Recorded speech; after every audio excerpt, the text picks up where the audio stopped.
appointment to principal. Financial impact to ASBSU is 0. Purpose, to ensure student participation in university policymaking and to maintain that the power of appointment of student representatives resides with ASBSU. Whereas the raison d'etre of it, I'm sorry about that, I was in a hurry when I wrote this, so I'm sorry I used that word, but I couldn't think of anything else. The raison d'etre of a university are its students. Whereas university policy is made in the interest of the student body, it should be informed by said body. Whereas the elected and appointed officers of ASBSU are the designated representatives of the students of Boise State University. Whereas in concurrence with the following resolution is in concurrence with existing ASBSU Code 11700. Be resolved by the Senate of the Associated Students of Boise State University that all university committees, boards, and executive bodies designated to inform, initiate, and implement policy shall have student representation. His appointment will be at the discretion of the ASBSU President and the review of the ASBSU Senate. To be directed to the following. Now do you want me to explain why this resolution came about? Yeah, go ahead. As Dr. Liberty, and that's why I spoke out, I'm sorry, I won't do that again. It's okay. He was here, I had to grab him while he was here. We'll get you a presidential pardon. Okay, thank you. Anyways, as Dr. Liberty has stated, the composition of the Student Fee Hearing Board has changed in the past years. Now there are 4 student representatives on there rather than just the Vice President and President of ASBSU. There came to be a complication with the appointment of these 2, whereas Dr. Liberty took it upon himself to appoint them personally. This came in conflict with, at first, an assumption here on the university that if you're going to have student representatives, then those student representatives should be appointed by the official representative body of the students, which is the President and the Senate. It was in violation of that assumption, and then we actually found the code which gives the President that discretionary power. So then the resolution is in concurrence with this. So we're just trying to keep to what we've agreed upon in our Constitution and our codes. But more importantly, I don't know whether or not we can fight the designation of the composition of what the student should represent versus graduate or undergraduate, and that I'll look into. But I will say this. At a time right now when, this year the student rec centers decided not to ask for a fee increase. If this economy doesn't turn around, at least bottom out by the fall of 2009, this university will face such drastic cuts. The entire state will face such drastic cuts that we can't even think about it right now. I mean, things are getting so scary to the point where the Meridian School District is increasing their class sizes for middle and high school students to 50 students, okay? Elementary school class sizes are going up to 30. The university itself is going to have to come up with more and more money as state appropriations begin to falter. So we need informed students on the Student Fee Hearing Board, and my concern is that ASBSU has the best potential, including the Arbiter and other student organizations, of finding the students that are committed to be on the Fee Hearing Board, committed to be informed about the process, meet with the right people, and those are the people that should be put on there, rather than trying to fulfill some type of representation requirement. To me, what it understands is that we don't want to leave graduate students out, right, because they do pay a higher tuition than we do. But in the past history of this Fee Hearing Board, the past 10 years, the greatest discretion practiced by that board, that advisory committee, is approving student fee increases for activity fees and other fees. There's very little effect they've had on changing tuition. So the thing is that all those fees are paid by the same. Whether you're undergraduate or graduate, those fees apply the same. So I would ask the Senate to maybe consider this issue and see where it would like to go forward in determining who should sit on that committee. And I'm done. I'm opening up the floor. All right, Senator Batrick. Senator Reed, Mr. Chairman. I am in full support of this. I just have one quick question for you, Senator Reed. You say review by the Senate. Will that include a vote?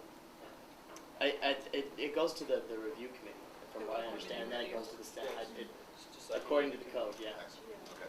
Senator Henry. Are there any? This is the time for questions over Senate Resolution number 6. So if you have any questions right now, this would be the time.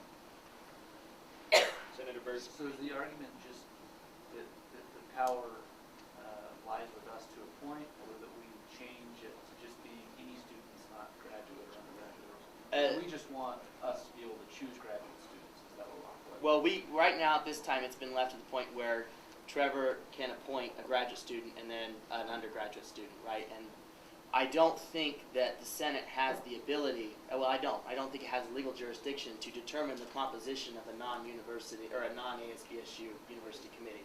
However, the Senate can pressure and try to change the decision that is made by Dr. Larry Liberty on the composition of the committee, but it's not within our power to do so. My main concern is that there comes a time when we do the student government stuff where we may not have enough people that know what's going on to put in the right places. So why don't we put the people we know who can handle the situation or who are up on top of the situation in there? So I'm worried that we'll try to find a graduate student, but how many of us here are graduate students besides, well, Mark. So there you go. He's the only one.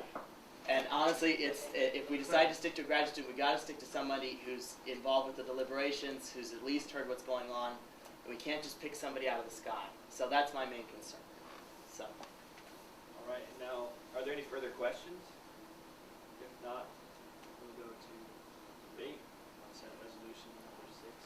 Senator Hanratty, would you like to start that? Yeah, I will. It's in favor of it. I think to get a good understanding of the history behind this, if you have your code, open it up, it's tab 11. 11700.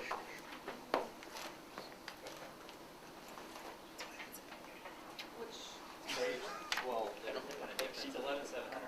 So it's going to be chapter 1. It's like page 5 for me. Okay. Is the student representation non-ASBSU committees? Committee is not of ASBSU and requesting student representation shall have students appointed by the ASBSU president. ASBSU Senate has 1 week to decline any appointment, except where noted in this code or in the governing rules of the non-ASBSU committee. The ASBSU president must inform the Senate pro tempore in writing of the appointments at the time of the appointments. The ASBSU president must make appointments of students within 2 weeks on the request of the non-ASBSU committee. Non-ASBSU committees shall not be asked for extraneous materials prior to appointment of students. Their term shall be from their appointment date to the end of the fiscal year or until they resign in writing or are removed by the ASBSU president or the respective committee charter states otherwise. So basically, what has been happening in the past is that for the student fee hearing committee, Vice President for Student Affairs Office would pick students that they wanted on it. Where we're saying no, to get a good representation of what the students want, it is up to the ASBSU president to put those on there, and it says so right in our code that we have this. And Senator Reed came to me and asked me what type of legislation he should write. And since we already had this, we don't have any need to write any more legislation because it clearly states this is just kind of affirming. Look, we want to have our voice heard. We have every right to have our voice heard. So this is just a reaffirmation of that, and it also helps. I know, like a lot of times when the new president, vice president come in, one of the first things they'll read is like the legislation from the past year. So if you see this resolution, then he might realize that he has this power that he otherwise wouldn't realize he had. And so so I'm in full support of this. My only thing on it is, aside from the other just different grammatical things, is that line 33 instead of review, I believe it'd be better if it said confirmation. I don't know if Senator Reed would accept the friendly amendment. Sure.